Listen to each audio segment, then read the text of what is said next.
pipes are calling from glen to glen and down the mountainside.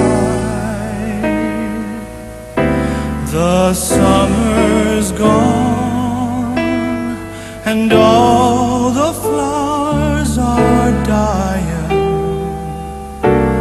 'Tis you must go and I must bide. But come ye back when summer's in the meadow, or when the valley's hushed and white with snow. 'Tis I'll be here in sunshine or in shadow.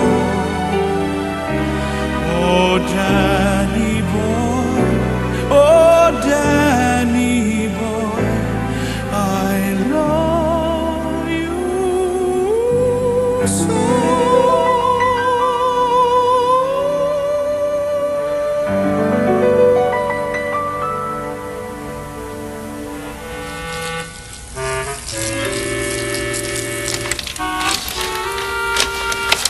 Oh, tut, tut, schemer's armor's rusted shut.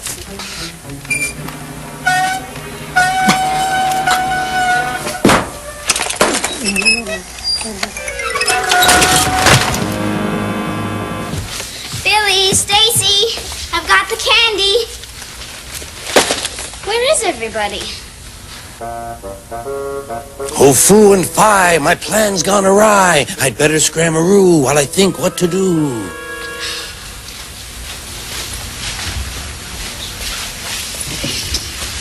Mr. Conductor, where are you? Oh, this is truly terrible. Mr. Conductor, is that really you? Of course it's me. I'm still trying to get my whistle fixed. Listen. Oh, Mr. Conductor, I'm so happy to see you. And I'm always happy to see you. Something terrible's happened. Has it happened to you? Well, it's happened to a friend of mine. She was supposed to do something for somebody, but she didn't. Oh, I think I see. And instead, she asked somebody she wasn't supposed to ask to help her. But he made everything worse. That sounds like Bill and Ben. Bill and Ben? They're twins, you know. Twins? I didn't say anything about twins, did I?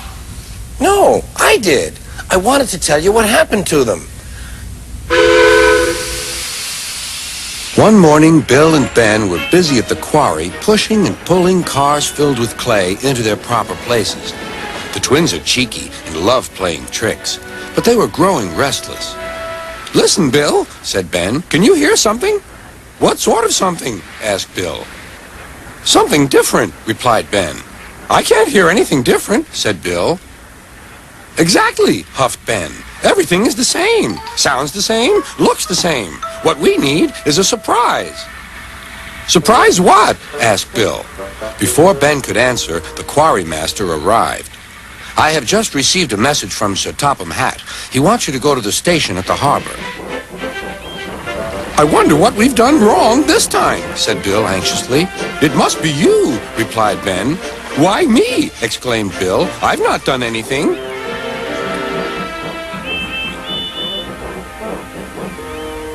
"Edward is taking the children on a special trip today. I want you to go to the station and look after cars there." "We'll do our best, sir," said the twins.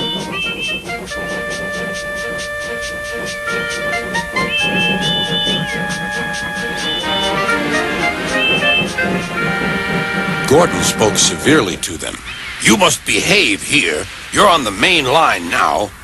"Actually, Gordon," giggled Ben, "when we saw you, we thought this was the scrapyard."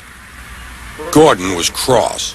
"Just make sure that my coaches are ready for my evening train." And he fumed away.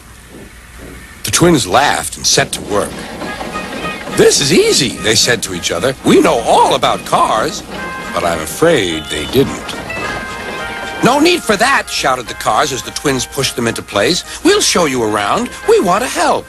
"Thank you very much," said Bill and Ben. The cars giggled and began their tricks. Evening came. The yard was in a dreadful muddle. The twins had let the cars tell them where to put things. Gordon and the passengers waited impatiently outside the station while Bill and Ben tried to sort things out.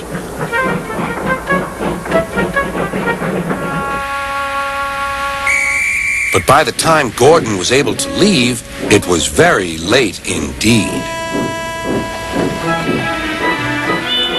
Next day, the twins were working at the quarry again.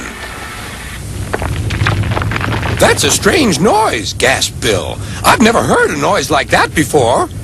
"I have," whispered his driver nervously. "It sounds like a rock slide to me." Then came the alarm. "Danger! Clear the quarry!" shouted the quarry master. Workmen scrambled into the cars.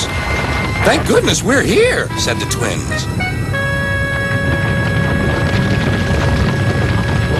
They were just puffing out of the quarry when, "Help! Wait for me!" A workman had been left behind. Ben waited as the man climbed quickly aboard. The twins left the quarry just in time.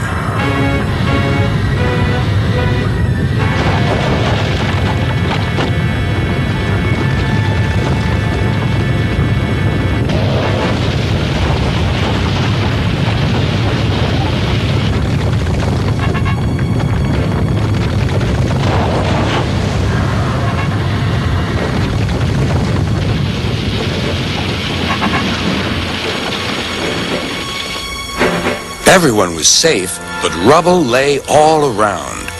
"Oh dear," said Bill. "This wasn't our fault. I hope Sir Topham Hatt will understand." And indeed he did. Next day, he arrived with Edward. "Bill and Ben, you still have a lot to learn about cars, don't you? But you acted quickly and bravely in an emergency. So 3 cheers for Bill and Ben, our heroes. Hip, hip, hooray! Hooray! Hooray!" "Oh, thank you, sir," said Bill. "Being called heroes, well, it's a really nice surprise," laughed Ben.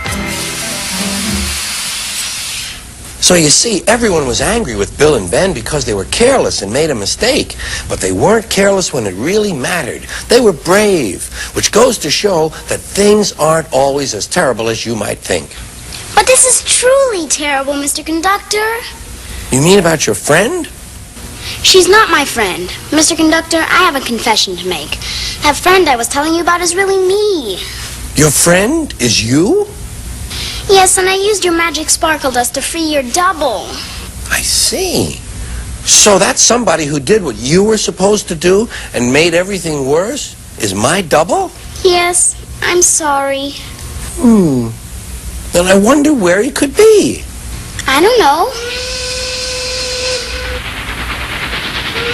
Now I've got you, my cheerful twin. It's you or me, and I shall win. Mr. Conductor, watch out! Mr. Conductor! Stick him quick, he'll get away. Wait, I'm me. He's not. Stick him with that gluey pot. Oh, which one of you is Mr. Conductor? Me. Your whistle! My whistle? My whistle.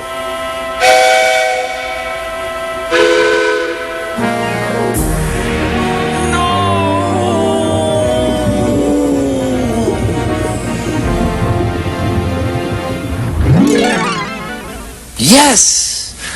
Thank you, Kara. If you hadn't recognized my whistle, we'd have never gotten out of this mess. I tell you, Miss Jones, I did not make that phone call.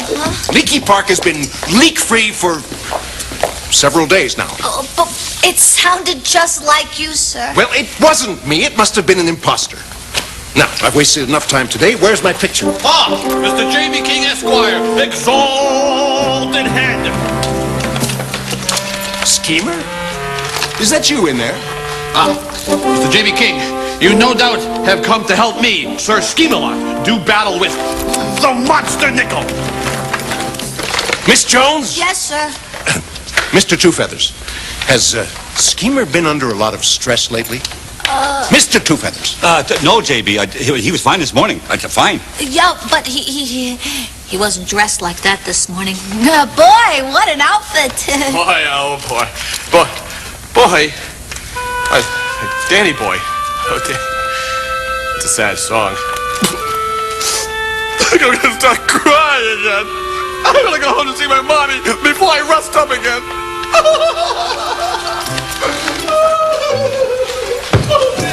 There are times when I feel like closing this station. Don't worry, Mr. King. Everything's back to normal now. Schemer just thought he saw a monster nickel. A monster nickel? JB, I don't want to be the one to break it to you, but Schemer thinks that his arcade is haunted. Haunted? Haunted.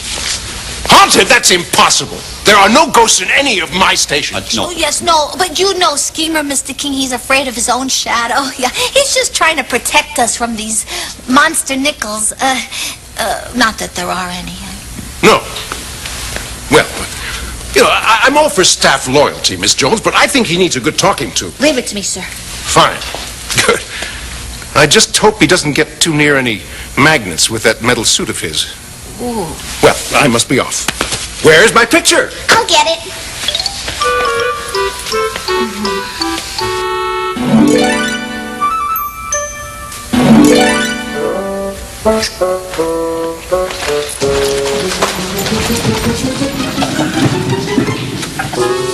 Hello, my little friend. Excellent framing, Kara. Thank you, Mr. King. Yes. Now, where shall I hang you? In the den? No. The living room. That's where you belong.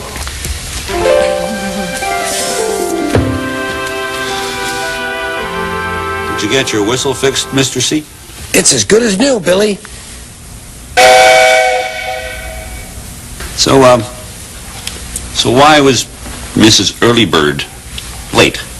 Oh, I didn't ask. Maybe she got stuck in traffic. How's the engine? Well, not much damage. There'd have been much more if Kara hadn't stopped me. Him. It was all my fault. Oh, well, we all make mistakes, Kara, but we can learn from our mistakes and become better people. Well, I learned one thing for sure. Mr. Conductor's twin is nothing but trouble. I'd second that, and I'd say he's double trouble.